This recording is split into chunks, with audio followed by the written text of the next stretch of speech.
Sweat Marden ਦੀ ਪੁਸਤਕ ਕਰੋੜਪਤੀ ਕਿਵੇਂ ਬਣੀਏ। ਤੁਹਾਡੇ ਕੋਲ ਕੋਈ ਪੂੰਜੀ ਨਹੀਂ, ਪਰ ਇਸ ਨਾਲ ਕੀ, ਤੁਸੀਂ ਚਿੰਤਾ ਨਾ ਕਰੋ। ਬਿਨਾਂ ਕਿਸੇ ਪੂੰਜੀ ਦੇ ਤੁਸੀਂ ਕਰੋੜਪਤੀ ਬਣ ਸਕਦੇ ਹੋ। ਦੌਲਤ ਤੁਹਾਡੇ ਕਦਮਾਂ 'ਚ ਝੂਮ ਸਕਦੀ ਹੈ। ਤੁਸੀਂ ਇਸ ਪੁਸਤਕ ਨੂੰ ਪੜ੍ਹੋ ਤਾਂ ਸਹੀ। ਆਪਣੇ ਆਪ ਨੂੰ ਬਦਲੋ। ਹਰ ਇੱਕ ਭਾਵਨਾ ਅਤੇ ਵਿਚਾਰ ਦਾ ਸਾਡੇ ਦਿਮਾਗ 'ਤੇ ਡੂੰਘਾ ਅਸਰ ਪੈਂਦਾ ਹੈ। ਵਿਚਾਰ ਦੀ ਸ਼ਕਤੀ ਦੇ ਅਨੁਰੂਪ ਹੀ ਸਾਡੇ ਦਿਮਾਗ 'ਤੇ ਰੇਖਾਵਾਂ ਖਿੱਚ ਜਾਇਆ ਕਰਦੀਆਂ। ਅਮਰੀਕਾ ਦੇ ਵਿਗਿਆਨਕ ਪ੍ਰੋਫੈਸਰ ਗਟਸ ਨੇ ਅਜਿਹੇ ਪ੍ਰਯੋਗ ਕੀਤੇ ਜਿਨ੍ਹਾਂ ਤੋਂ ਗੱਲ ਪ੍ਰਮਾਣਿਤ ਹੋ ਗਈ ਕਿ ਦੂਸ਼ਿਤ ਵਿਚਾਰਾਂ ਦੇ ਮਨ ਵਿੱਚ ਆਉਂਦੇ ਹੀ ਸਾਡੇ ਸਰੀਰ ਵਿੱਚ ਇਸ ਪ੍ਰਕਾਰ ਦੇ ਤੱਤਾਂ ਦਾ ਦਾਖਲਾ ਹੋ ਜਾਂਦਾ ਹੈ ਜੋ ਸਾਡੀ ਸੰਪੂਰਨ ਰਕਤ ਪ੍ਰਕਿਰਿਆ ਨੂੰ ਦੂਸ਼ਿਤ ਕਰ ਦਿੰਦਾ ਹੈ। ਸਾਡੇ ਮਨ 'ਚ ਤੀਬਰਤਾ ਦੇ ਨਾਲ ਆ ਗਏ ਭੈੜੇ ਵਿਚਾਰਾਂ ਦਾ ਸਿੱਧਾ ਜ਼ਹਿਰੀਲਾ ਪ੍ਰਭਾਵ ਸਾਡੇ ਸਰੀਰ ਦੇ ਪੋਸ਼ਕ ਤੱਤਾਂ 'ਤੇ ਪੈਂਦਾ ਹੈ। ਇਸ ਕਾਰਨ ਬੁਰੇ ਵਿਚਾਰਾਂ ਦੇ ਕਾਰਨ ਸਾਡਾ ਸਰੀਰ ਕਮਜ਼ੋਰ ਅਤੇ ਅਸ਼ਕਤ ਹੋ ਜਾਂਦਾ ਹੈ। ਇਹਦੇ ਨਾਲ ਸਾਡਾ ਚਿਹਰਾ ਵੀ ਬੇਨੂਰ ਹੋ ਜਾਂਦਾ ਹੈ। ਚਿਹਰੇ ਦਾ ਸਾਰਾ ਨੂਰ ਫਿੱਕਾ ਪੈ ਜਾਂਦਾ ਹੈ। ਬੁਰੇ ਵਿਚਾਰ ਇਸੇ ਕਾਰਨ ਸਾਡਾ ਸਰੀਰ ਜਰਜਰ ਕਰਕੇ ਰੱਖ ਦਿੰਦੇ ਹੈ। ਪ੍ਰੋਫੈਸਰ ਗਟਸ ਨੇ ਪ੍ਰਯੋਗਾਂ ਦੁਆਰਾ ਪ੍ਰਮਾਣਿਤ ਕਰਕੇ ਦੱਸਿਆ ਹੈ ਕਿ ਜਿਉਂ ਹੀ ਸਾਡੇ ਮਨ 'ਚ ਕੋਈ ਬੁਰਾ ਵਿਚਾਰ ਭਰਦਾ ਹੈ, ਉਹਦਾ ਸਿੱਧਾ ਅਸਰ ਦਿਮਾਗ ਉੱਤੇ ਪੈਂਦਾ ਹੈ। ਦਿਮਾਗ ਦੇ ਕੁਝ ਤੰਤੂ ਪ੍ਰਭਾਵਿਤ ਹੁੰਦੇ ਹੈ ਜੋ ਆਪਣੇ ਪ੍ਰਭਾਵ ਦੇ ਕਾਰਨ ਕੁਝ ਗ੍ਰੰਥੀਆਂ ਨੂੰ ਰਸਾਇਣਿਕ ਪਰਿਵਰਤਨ ਕਰਨ ਦੇ ਲਈ ਬੇਵੱਸ ਕਰ ਦਿੰਦੇ ਹੈ। ਇਹਦਾ ਸਿੱਧਾ ਅਸਰ ਸਾਡੀ ਖੂਨ ਸੰਚਾਰ ਪ੍ਰਬੰਧ ਉੱਤੇ ਪੈਂਦਾ ਹੈ। ਚੰਗੇ ਵਿਚਾਰਾਂ ਦਾ ਵੀ ਇਹੀ ਪ੍ਰਭਾਵ ਹੁੰਦਾ ਹੈ। ਉਸ ਨਾਲ ਸਾਡਾ ਖੂਨ ਸੰਚਾਰ ਸਵਸਥ ਰਹਿੰਦਾ ਹੈ। ਪ੍ਰਸੰਨਤਾ ਅਤੇ ਉਤਸ਼ਾਹ ਦੇ ਵਿਚਾਰਾਂ ਦੇ ਰਹਿਣ 'ਤੇ ਤੁਹਾਡੇ ਸਰੀਰ ਦੀ ਖੂਨ ਸੰਚਾਰ ਵਿਵਸਥਾ ਅਤਿਅੰਤ ਤੇਜ਼ ਹੁੰਦੀ ਹੈ। ਖੂਨ ਧਮਨੀਆਂ ਵਿੱਚ ਤੇਜ਼ੀ ਨਾਲ ਦੌੜਦਾ ਹੈ। ਸਰੀਰ ਫੁਰਤੀ ਨਾਲ ਭਰਿਆ ਰਹਿੰਦਾ ਹੈ। ਤੁਸੀਂ ਖੁਦ ਵੇਖਿਆ ਹੋਏਗਾ, ਉਤਸ਼ਾਹ ਅਤੇ ਪ੍ਰਸੰਨਤਾ ਦੇ ਕਾਰਨ ਤੁਹਾਡੇ ਸਰੀਰ 'ਚ ਕਿੰਨੀ ਸ਼ਕਤੀ ਆ ਜਾਂਦੀ ਹੈ। ਉਤਸ਼ਾਹ ਅਤੇ ਉਮੰਗ ਦੇ ਕਾਰਨ ਹੀ ਤੁਸੀਂ ਦੇਖਿਆ ਹੋਏਗਾ ਕਿ ਕੁਝ ਲੋਕ ਕਿੰਨੀ ਫੁਰਤੀ ਨਾਲ ਤੁਹਾਨੂੰ ਚੱਲਦੇ ਫਿਰਦੇ ਦਿਖਾਈ ਪੈਂਦੇ ਹੈ। ਚੰਗੇ ਵਿਚਾਰ ਤੁਹਾਡੇ ਸਰੀਰ ਦਾ ਖੂਨ ਵੀ ਸਵੱਛ ਰੱਖਦੇ ਹੈ। ਪ੍ਰਸੰਨਤਾ ਸਿਹਤ ਬਣਾਉਂਦੀ ਹੈ। ਖੁਦ ਡਾਕਟਰਾਂ ਦਾ ਕਹਿਣਾ ਹੈ, ਹੱਸਣ ਨਾਲ ਸਿਹਤ ਬਣਦੀ ਹੈ। ਹੱਸਣਾ ਪ੍ਰਸੰਨਤਾ ਦਾ ਕਾਰਨ ਹੈ। ਕਿਸੇ ਵੀ ਕੰਮ 'ਚ ਸਫਲਤਾ ਪਾਉਣ ਦੇ ਲਈ ਸੰਜਮ ਪਹਿਲਾ ਜ਼ਰੂਰੀ ਕਦਮ ਹੋ ਜਾਂਦਾ ਹੈ ਕਿ ਤੁਸੀਂ ਖੁਦ ਨੂੰ ਬਦਲੋ। ਪਹਿਲਾਂ ਆਪਣੇ ਆਪ ਨੂੰ ਬਦਲੋ। ਜਦੋਂ ਤੱਕ ਤੁਸੀਂ ਖੁਦ ਨੂੰ ਬਦਲੋਗੇ ਨਹੀਂ, ਉਦੋਂ ਤੱਕ ਤੁਸੀਂ ਨਵਾਂ ਕੰਮ, ਨਵਾਂ ਸੰਕਲਪ ਪੂਰਾ ਨਹੀਂ ਕਰ ਸਕਣਾ। ਖੇਤੀ ਕਰਨ ਤੋਂ ਪਹਿਲਾਂ ਜਦੋਂ ਤੁਸੀਂ ਖੇਤ ਤਿਆਰ ਨਾ ਕਰੋ, ਖਾਦ ਪਾਣੀ ਦਾ ਉਚਿਤ ਪ੍ਰਬੰਧ ਨਾ ਕਰੋ ਅਤੇ ਬੀਜ ਪਾ ਦਿਓ ਤਾਂ ਕੀ ਚੰਗੀ ਫਸਲ ਦੀ ਉਦੋਂ ਕੋਈ ਸੰਭਾਵਨਾ ਰਹਿੰਦੀ ਹੈ? ਬੀਜ ਨਸ਼ਟ ਹੋ ਸਕਦਾ ਹੈ, ਫਸਲ ਕਮਜ਼ੋਰ ਹੋਏਗੀ। ਪਰ ਜਦੋਂ ਖੇਤ ਠੀਕ ਢੰਗ ਨਾਲ ਤਿਆਰ ਕਰ ਦਿੱਤਾ ਜਾਏਗਾ, ਖਾਦ ਪਾਣੀ ਪਾਇਆ ਜਾਏਗਾ, ਫਿਰ ਬੀਜ ਪਏਗਾ ਤਾਂ ਫਸਲ ਚੰਗੀ ਹੋਏਗੀ। ਇਸੇ ਪ੍ਰਕਾਰ ਸੰਕਲਪ ਦਾ ਉਦੇਸ਼ ਸਫਲਤਾ ਦੀ ਖੇਤੀ ਕਰਨ ਦੇ ਲਈ ਤੁਹਾਨੂੰ ਆਪਣਾ ਸਰੀਰ ਰੂਪੀ ਖੇਤ ਤਿਆਰ ਕਰਨਾ ਪਏਗਾ। ਖੁਦ ਨੂੰ ਬਦਲਣਾ ਪਏਗਾ। ਆਪਣੇ ਆਪ ਨੂੰ ਬਦਲ ਕੇ ਵਧੀਆ ਖੇਤ ਤਿਆਰ ਕਰਨਾ ਪਏਗਾ। ਪਹਿਲਾਂ ਖੁਦ ਨੂੰ ਉਹਦੇ ਅਨੁਰੂਪ ਬਣਾਓ। ਆਪਣਾ ਮਾਨਸਿਕ ਧਰਾਤਲ ਤਿਆਰ ਕਰੋ। ਫਿਰ ਆਪਣੇ ਉਦੇਸ਼ ਵੱਲ ਵਧੋ। ਆਪਣੇ ਮਨ ਦੀ, ਦਿਮਾਗ ਦੀ ਭੂਮੀ ਨੂੰ ਉਪਜਾਊ ਬਣਾਓ। ਪ੍ਰਤੀ ਦਿਨ 1 ਘੰਟਾ ਆਪਣੇ ਮਨ ਦਾ ਨਿਰਮਾਣ ਕਰਨ 'ਚ ਲਗਾ ਦਿਓ। ਯਾਦਾਂ ਅਤੇ ਆਨੰਦਪੂਰਨ ਵਿਚਾਰਾਂ ਨੂੰ ਮਨ 'ਚ ਇਕੱਤਰਤ ਕਰੋ। ਅਜਿਹਾ ਕਰਨ ਨਾਲ ਤੁਹਾਨੂੰ ਸਾਰੇ ਦਿਨ ਲਈ ਉਤਸ਼ਾਹ ਅਤੇ ਉਮੰਗ ਦੀ ਇੱਕ ਫਾਲਤੂ ਸ਼ਕਤੀ ਪ੍ਰਾਪਤ ਹੋਏਗੀ।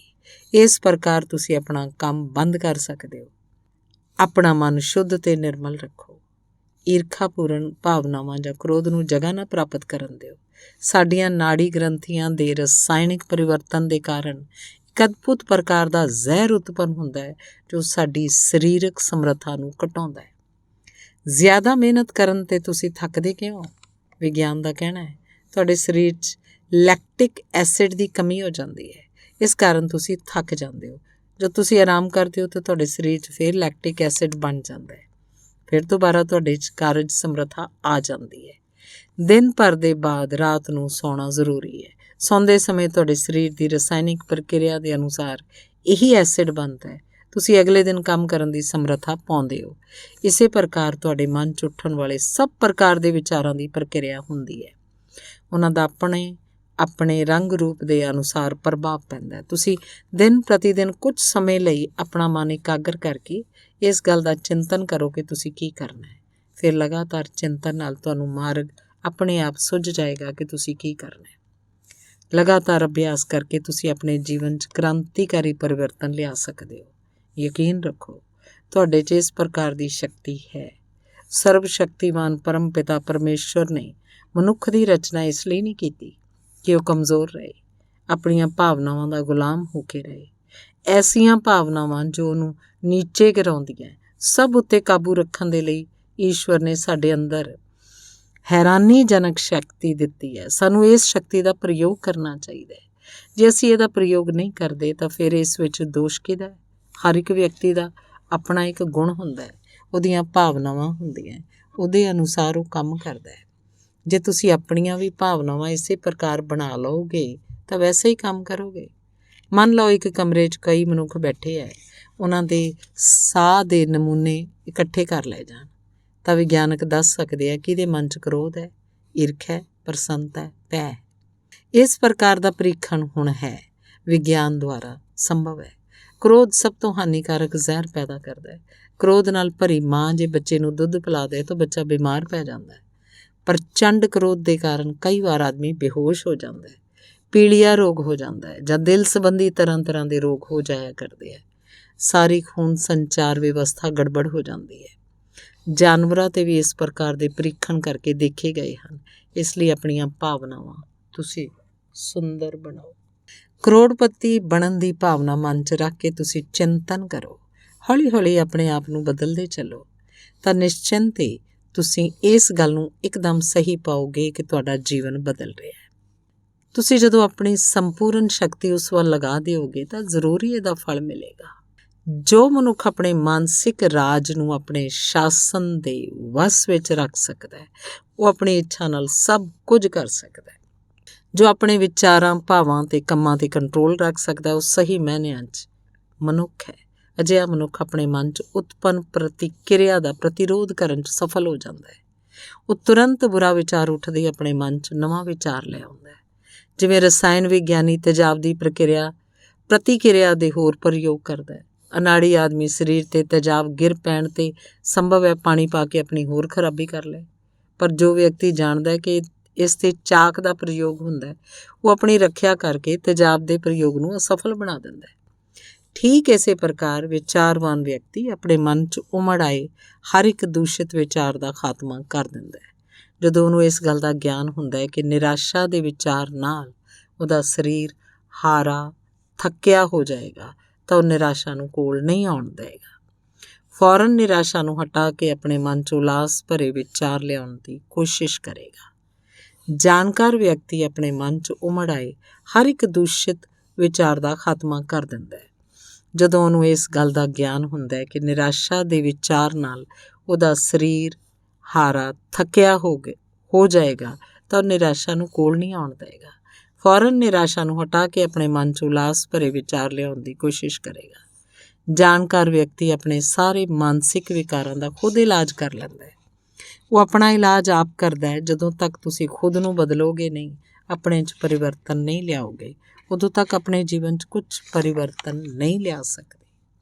ਆਪਣੇ ਸੁੱਖ ਸੰਸਾਰ ਦਾ ਦਾਇਰਾ ਵਧਾਉਣ ਲਈ ਆਪਣੀ ਜੀਵਨ ਪ੍ਰਣਾਲੀ 'ਚ ਸੁਖਦ ਪਰਿਵਰਤਨ, ਬਦਲਾਓ ਲਿਆਉਣ ਦੇ ਲਈ ਸਭ ਤੋਂ ਪਹਿਲਾਂ ਖੁਦ ਤੁਹਾਨੂੰ ਹੀ ਬਦਲਣਾ ਪਏਗਾ।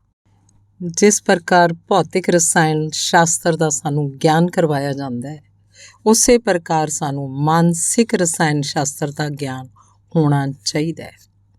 ਫਿਰ ਅਸੀਂ ਆਪਣੀਆਂ ਮਾਨਸਿਕ ਕਮਜ਼ੋਰੀਆਂ ਤੋਂ ਛੁਟਕਾਰਾ ਪਾ ਸਕਦੇ ਹਾਂ। ਫਿਰ ਸਾਡਾ ਚਿਹਰਾ ਉਦਾਸ, ਦੁਖੀ ਤੇ ਲਟਕਿਆ ਹੋਇਆ ਨਹੀਂ ਦਿਖਾਈ ਦੇਗਾ। ਇਸੇ ਮਾਨਸਿਕ ਰਸਾਇਣ ਸ਼ਾਸਤਰ ਦੀ ਘਾਟ ਨਾਲ ਹੀ ਅਨੇਕ ਵਿਅਕਤੀ ਆਪਣੇ ਮਨ ਨੂੰ ਜ਼ਹਿਰ ਭਰਿਆ ਹੋਣ ਤੋਂ ਬਚਾ ਨਹੀਂ ਪਾਉਂਦੇ ਹਨ। ਅਸੀਂ ਖੁਦ ਕਸ਼ਟ ਪਾਉਂਦੇ ਹਾਂ ਅਤੇ ਸਾਡੇ ਜ਼ਹਿਰੀਲੇ ਭਾਵ ਸਾਡੇ ਸਰੀਰ ਵਿੱਚ ਰਸਾਇਣਿਕ ਪ੍ਰਤੀਕਿਰਿਆਵਾਂ ਕਰਕੇ ਸਾਨੂੰ ਦੁਰਬਲ, ਅਸ਼ਕਤ ਬਣਾ ਦਿਆ ਕਰਦੇ ਹਨ। ਇਸ ਕਾਰਨ ਸਵਸਥ ਰਹਿਣਾ ਸਾਡੇ ਲਈ ਅਸੰਭਵ ਜਿਹਾ ਰਹਿ ਜਾਂਦਾ ਹੈ। ਬਹੁਤ ਸਾਰੀਆਂ ਸਰੀਰਕ ਬਿਮਾਰੀਆਂ ਸਾਡੇ ਗਲਤ ਖਾਣ ਪਾਣ ਦੇ ਕਾਰਨ ਪੈਦਾ ਹੁੰਦੀਆਂ। ਮਾਨਸਿਕ ਰੋਗਾਂ ਦੇ ਕਾਰਨ ਹੀ ਤਰ੍ਹਾਂ ਦੀਆਂ ਬਿਮਾਰੀਆਂ ਜਨਮ ਲੈਂਦੀਆਂ। ਘਿਰਨਾ, ਬਦਲਾ, ਈਰਖਾ ਦਾ ਦੌਰਾ ਪੈਣ 'ਤੇ ਸਾਡੀ ਸਰੀਰਕ ਸ਼ਕਤੀ ਵਿੱਚ ਆਪਣੇ ਆਪ ਕਮੀ ਆ ਜਾਂਦੀ ਹੈ। ਮਨੋਵੇਗਾਂ ਦੇ ਵਸ 'ਚ ਆ ਜਾਣ ਦੇ ਕਾਰਨ ਅਸੀਂ ਥਕਾਨ, ਉਦਾਸੀ, ਬੇਚੈਨੀ ਮਹਿਸੂਸ ਕਰਨ ਲੱਗਦੇ ਹਾਂ। ਨਿਕੰਮੇਪਣ ਦੇ ਸ਼ਿਕਾਰ ਹੋ ਕੇ ਅਸੀਂ ਆਪਣੇ ਕਈ ਸੁਨਹਿਰੀ ਮੌਕੇ ਖੋ ਬੈਠਦੇ ਹਾਂ। ਜੇ ਅਸੀਂ ਖੁਦ ਨੂੰ ਬਦਲ ਲਈਏ ਤਾਂ ਇਹਨਾਂ ਮਾਨਸਿਕ ਦੋਸ਼ਾਂ ਦੀ ਪ੍ਰਤੀਕਿਰਿਆ ਨੂੰ ਸਹਿਜ ਨਾਲ ਸਮਝ ਕੇ ਆਪਣਾ ਬਚਾਓ ਕਰ ਸਕਦੇ ਹਾਂ। ਇਸ ਦੁਨੀਆ 'ਚ ਕੋਈ ਵੀ ਗੱਲ ਐਸੀ ਨਹੀਂ ਹੈ ਜਿਹਨੂੰ ਦੂਰ ਨਾ ਕੀਤਾ ਜਾ ਸਕੇ। ਦੁਨੀਆ ਦਾ ਅਜਿਹਾ ਕੋਈ ਔਗੁਣ ਨਹੀਂ ਹੈ ਜਿਹਨੂੰ ਅਸੀਂ ਮਿਟਾ ਨਹੀਂ ਸਕਦੇ। ਅਸੀਂ ਸਭ ਕੁਝ ਕਰ ਸਕਦੇ ਹਾਂ। ਕੁਦਰਤ ਦਾ ਚਿਤਰਨ ਤੇ ਨਿਰਮਾਣ ਦੇਖੋ। ਕੁਦਰਤ ਨੇ ਹਰ ਇੱਕ ਵਸਤੂ ਦਾ ਵਿਕਲਪ ਤੇ ਉਹਦੀ ਰਾਹ ਬਣਾ ਰੱਖੀ ਹੈ। ਮਨੁੱਖ ਜੋ ਮਾਸ ਦੇ ਨਾਂ 'ਤੇ ਬੱਕਰੀ, ਮੁਰਗੀ, ਮੱਛਲੀ ਖਾਂਦਾ ਹੈ, ਕੁਦਰਤ ਨੇ ਮਨੁੱਖ ਨੂੰ ਖਾਣ ਦੇ ਲਈ ਵੀ ਸ਼ੇਰ, ਚੀਤਾ ਆਦਿ ਜਾਨਵਰਾਂ ਦੀ ਰਚਨਾ ਕੀਤੀ ਹੈ। ਹਰ ਇੱਕ ਵਸਤੂ ਦਾ ਕੰਮ ਤੇ ਵਿਕਲਪ ਹਰ ਜਗ੍ਹਾ ਕੁਦਰਤ ਨੇ ਬਣਾ ਰੱਖਿਆ ਹੈ। ਇਹ ਹਮੇਸ਼ਾ ਵਿਹਾਰਿਕ ਤੇ ਸੰਭਵ ਹੈ ਕਿ ਅਸੀਂ ਆਪਣੇ ਵਿਚਾਰਾਂ ਨੂੰ ਆਪਣੀ ਇੱਛਾ ਅਨੁਸਾਰ ਕੰਟਰੋਲ ਕਰੀਏ, ਜੋ ਬਿਲਕੁਲ ਸੰਭਵ ਹੈ। ਅਸੀਂ ਆਪਣੇ ਮਨ ਨੂੰ ਕੰਟਰੋਲ ਕਰਕੇ ਸ਼ਾਂਤ ਰੱਖੀਏ, ਸੰਤੁਲਿਤ ਰੱਖੀਏ, ਤਸੱਲੀ ਦੇ ਕੇ ਰੱਖੀਏ ਤੇ ਲਗਾਤਾਰ ਅਭਿਆਸ ਨਾਲ ਆਪਣੇ ਮਨ ਸਥਿਤੀ ਵਿੱਚ ਇਸ ਪ੍ਰਕਾਰ ਬਣਾ ਲਈਏ ਕਿ ਕਿਸੇ ਵੀ ਦਸ਼ਾ ਵਿੱਚ ਸਾਡਾ ਮਨ ਉਤੇਜਿਤ ਨਾ ਹੋ ਪਾਵੇ। ਜੇ ਤੁਸੀਂ ਇਹ ਸਮਝੋਗੇ ਕਿ ਦੁਰਬਲਤਾ ਤੁਹਾਡੇ ਮਨ ਨੂੰ ਦਬਾਉਣ ਲਈ ਆ ਰਹੀ ਹੈ ਤਾਂ ਤੁਸੀਂ ਤੁਰੰਤ ਉਤਸ਼ਾਹਮਈ ਵਿਚਾਰਾਂ ਨੂੰ ਪ੍ਰਬਲ ਆਵੇਗ ਨਾਲ ਆਪਣੇ ਮਨ ਨੂੰ ਇੰਨਾ ਸ਼ਕਤੀਸ਼ਾਲੀ ਬਣਾ ਲਓਗੇ ਕਿ ਦੁਰਬਲਤਾ ਦਾ ਪ੍ਰਭਾਵ ਹੀ ਨਹੀਂ ਹੋਏਗਾ। ਤੁਸੀਂ ਆਪਣੇ ਅੰਦਰ ਦੇ ਰਸਾਇਣ ਦੁਆਰਾ ਆਪਣੀਆਂ ਸਾਰੀਆਂ ਬਿਮਾਰੀਆਂ ਦੂਰ ਕਰ ਸਕਦੇ ਹੋ। ਇਹਨਾਂ 'ਚ ਬਹੁਤ ਸਾਰੇ ਲੋਕ ਹਨ ਜੋ ਆਪਣੇ ਮਨ 'ਚੋਂ ਬੁਰੇ ਵਿਚਾਰਾਂ ਨੂੰ ਕੱਢਣਾ ਚਾਹੁੰਦੇ ਹਨ ਪਰ ਉਹਦਾ ਉਪਾਅ ਨਹੀਂ ਜਾਣਦੇ। ਇਸ ਕਾਰਨ ਉਹ ਵਿਚਾਰੇ ਛਟਪਟਾ ਕੇ ਰਹਿ ਜਾਂਦੇ ਹਨ। ਹਰ ਆਦਮੀ ਜਾਣਦਾ ਹੈ ਉਸ 'ਚ ਕਮਜ਼ੋਰੀ ਕੀ ਹੈ, ਬੁਰਾਈ ਕੀ ਹੈ। ਹਰ ਇੱਕ ਮਨੁੱਖ ਆਪਣੇ ਆਪ ਨੂੰ ਖੁਦ ਜਾਣਦਾ ਹੈ, ਉਹਨਾਂ ਕੋਈ ਦੂਸਰਾ ਨਹੀਂ। ਉਹਨੂੰ ਪਤਾ ਹੈ ਕੀ ਬੁਰਾਈ ਹੈ, ਕੀ ਕਮਜ਼ੋਰੀ ਹੈ। ਇਮਾਨਦਾਰੀ ਦੀ ਗੱਲ ਇਹ ਹੈ ਕਿ ਉਹ ਤੋਂ ਛੁਟਕਾਰਾ ਵੀ ਪਾਉਣਾ ਚਾਹੁੰਦਾ ਹੈ, ਪਰ ਛੁਟਕਾਰਾ ਪਾਉਣ ਦਾ ਉਪਾਅ ਨਾ ਜਾਣਨ ਦੇ ਕਾਰਨ ਬੇਬਸੀ ਵਸ ਨਿਰਾਸ਼ ਬਣਿਆ ਰਹਿ ਜਾਂਦਾ ਹੈ। ਮਨੋਵਿਗਿਆਨਕਾਂ ਨੇ ਇਹਦਾ ਸਿੱਧਾ ਉਪਾਅ ਦੱਸਿਆ ਹੈ। ਖੁਦ ਨੂੰ ਬਦਲ ਦਿਓ, ਆਪਣੇ ਮਨ ਦੀ ਸਥਿਤੀ 'ਚ ਪਰਿਵਰਤਨ ਕਰ ਦਿਓ। ਤੁਸੀਂ ਨਿਸ਼ਚਿਤ ਰੂਪ 'ਚ ਜੇਤੂ ਹੋ ਜਾਓਗੇ। ਆਪਣੇ ਆਪ ਨੂੰ ਉੱਚ ਵਿਚਾਰਾਂ 'ਚ ਲੈ ਜਾਓ। ਤੁਸੀਂ ਜ਼ਰੂਰ ਹੀ ਕੁਝ ਸਮੇਂ ਦੇ ਯਤਨ ਦੁਆਰਾ ਸਫਲ ਹੋ ਜਾਓਗੇ। ਕਿਸੇ ਵੀ ਕੰਮ 'ਚ ਕਿਸਮਤ ਦਾ ਹੱਥ ਮੰਨਣਾ ਆਪਣੀ ਕਮਜ਼ੋਰੀ ਉੱਤੇ ਪਰਦਾ ਪਾਉਣਾ ਹੈ।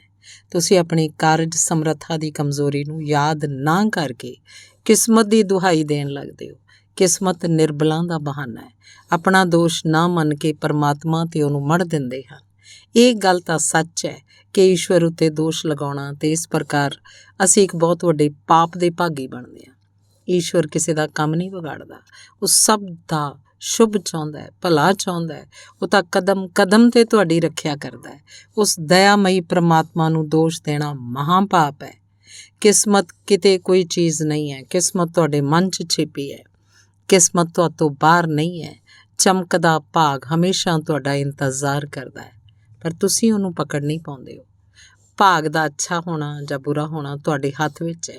ਤੁਸੀਂ ਖੁਦ ਆਪਣੇ ਭਾਗ ਵਿਧਾਤਾ ਤੇ ਭਾਗ ਨਿਰਮਾਤਾ ਹੋ। ਤੁਸੀਂ ਕਿਸਮਤ ਨੂੰ ਦੋਸ਼ ਨਾ ਦੇ ਕੇ ਆਪਣੀਆਂ ਕਮਜ਼ੋਰੀਆਂ 'ਤੇ ਰੌਸ਼ਨੀ ਪਾਓ। ਅਸਫਲਤਾ ਦੇ ਲਈ ਅਸੀਂ ਖੁਦ ਜ਼ਿੰਮੇਵਾਰ ਹਾਂ। ਕਿਤੇ ਤੁਸੀਂ ਗਲਤੀ ਕੀਤੀ ਹੈ, ਨਿਰਪੱਖ ਭਾਵ ਨਾਲ ਤੁਸੀਂ ਸਾਰੀ ਸਥਿਤੀ ਦੀ ਸਮੀਖਿਆ ਕਰੋ। ਤੁਹਾਡੇ ਸਾਹਮਣੇ ਇਹੀ ਗੱਲ ਆਏਗੀ। ਆਮ ਤੌਰ 'ਤੇ ਅਜਿਹਾ ਹੁੰਦਾ ਹੈ ਕਿ ਜਿਸ ਦਿਸ਼ਾ 'ਚ ਤੁਸੀਂ ਸਫਲ ਨਹੀਂ ਹੋ ਪਾਉਂਦੇ, ਉਹ ਤੋਂ ਉਲਟ ਦਿਸ਼ਾ ਵਿੱਚ ਦੂਸਰੇ ਲੋਕ ਸਫਲਤਾ ਪ੍ਰਾਪਤ ਕਰ ਲੈਂਦੇ ਹੈ। ਹਿਮਾਲਿਆ ਪਰਬਤ 'ਤੇ ਚੜ੍ਹਨ ਦਾ ਯਤਨ ਤਾਂ ਬਹੁਤ ਸਾਰੇ ਲੋਕ ਕਰਦੇ ਹੈ, ਪਰ ਵਿਰਲੇ ਹੀ ਉਸ ਤੱਕ ਕਦਮ ਰੱਖ ਪਾਉਂਦੇ ਹੈ। ਆਖਰ ਕਿਉਂ? ਇਹਦਾ ਕਾਰਨ ਇਹ ਹੈ ਕਿ ਸਫਲਤਾ ਪੂਰਵਕ ਚੋਟੀ ਤੱਕ ਉਹੀ ਪਹੁੰਚ ਪਾਉਂਦੇ ਹੈ ਯੋਜਨਾਬੱਧ ਤਰੀਕੇ ਨਾਲ ਤੇ ਦ੍ਰਿੜ ਸੰਕਲਪ ਦੇ ਨਾਲ ਚੜ੍ਹਾਈ ਕਰਦੇ ਹੈ। ਇਹੀ ਨਿਯਮ ਹੈ ਸਾਡੇ ਆਪਣੇ ਜੀਵਨ ਵਿੱਚ ਸਫਲਤਾਵਾਂ ਦੇ ਸਿਖਰ 'ਤੇ ਝੰਡਾ ਲਹਿਰਾਉਣ ਨਾਲ ਲਾਗੂ। ਕਿਸਮਤ ਵਿਚਾਰੀ ਦਾ ਇਸ 'ਚ ਕੀ ਦੋਸ਼ ਹੈ? ਕਿਸਮਤ ਸ਼ਬਦ ਦੀ ਖੋਜ ਕਾਇਰਾਂ ਨੇ ਕੀਤੀ ਹੈ। ਇਸ ਪ੍ਰਕਾਰ ਕਾਇਰਾਂ ਨੇ ਜੋ ਆਪਣੀ ਕਮਜ਼ੋਰੀ 'ਤੇ ਪਰਦਾ ਪਾ ਕੇ ਆਪਣੀਆਂ ਗਲਤੀਆਂ ਨਾ ਮੰਨ ਕੇ ਕਿਸਮਤ ਦੀ ਇਜਾਦ ਕਰਕੇ ਉੱਤੇ ਪਰਦਾ ਪਾ ਦਿੱਤਾ ਹੈ। ਕਿਸਮਤ ਦਾ ਆਪਣਾ ਕਿਸੇ ਪ੍ਰਕਾਰ ਦਾ ਕੋਈ ਅਸਤਿਤਵ ਨਹੀਂ ਹੈ। ਤੁਸੀਂ ਤਾਂ ਮੰਨੋਗੇ ਕਿ ਬਬੂਲ ਦੇ ਦਰਖਤ 'ਤੇ ਗੁਲਾਬ ਨਹੀਂ ਖਿੜ ਸਕਦਾ। ਕੀ ਖਿੜ ਸਕਦਾ ਹੈ? ਅਸੰਭਵ ਹੈ। ਇਸੇ ਪ੍ਰਕਾਰ ਤੁਹਾਡੀਆਂ ਗਲਤੀਆਂ ਦੇ ਬਬੂਲ 'ਤੇ ਸਫਲਤਾ ਦਾ ਗੁਲਾਬ ਕਿੱਥੋਂ ਖਿਲੇਗਾ? ਕਿਤੇ ਤੁਹਾਡੇ ਮਨ 'ਚ ਖੋਟ ਸੀ, ਦੁਰਬਲਤਾ ਸੀ ਜਾਂ ਕਾਰਜ ਪ੍ਰਣਾਲੀ 'ਚ ਦੋਸ਼ ਸੀ, ਉਸ ਉੱਤੇ ਤੁਸੀਂ ਧਿਆਨ ਦਿਓ। ਅਸਫਲਤਾ ਦੇ ਵਿਚਾਰ ਆਪਣੇ ਮਨ 'ਚ ਨਾ ਆਉਣ ਦਿਓ।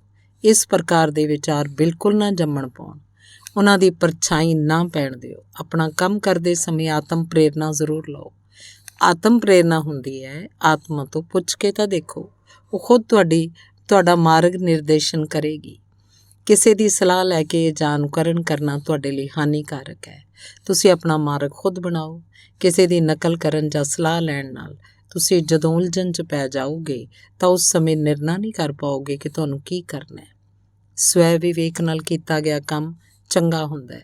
ਨਕਲ ਮਾਰ ਕੇ ਤੁਸੀਂ ਪ੍ਰੀਖਿਆ ਜ਼ਰੂਰ ਪਾਸ ਕਰ ਸਕਦੇ ਹੋ, ਕਿਉਂਕਿ ਨਕਲ ਮਾਰਨ ਦੇ ਕਾਰਨ ਤੁਹਾਡਾ ਵਿਵੇਕ ਤਾਂ ਸੰਕੁਚਿਤ ਰਹਿ ਗਿਆ। ਇਸੇ ਪ੍ਰਕਾਰ ਦੀ ਕਠਿਨਾਈ ਅਨੁਕਰਨ ਕਰਨ ਵਾਲੇ ਤੁਹਾਡੇ ਕੰਮ ਵਿੱਚ ਵੀ ਆ ਸਕਦੀ ਹੈ। ਧੰਨਵਾਦ।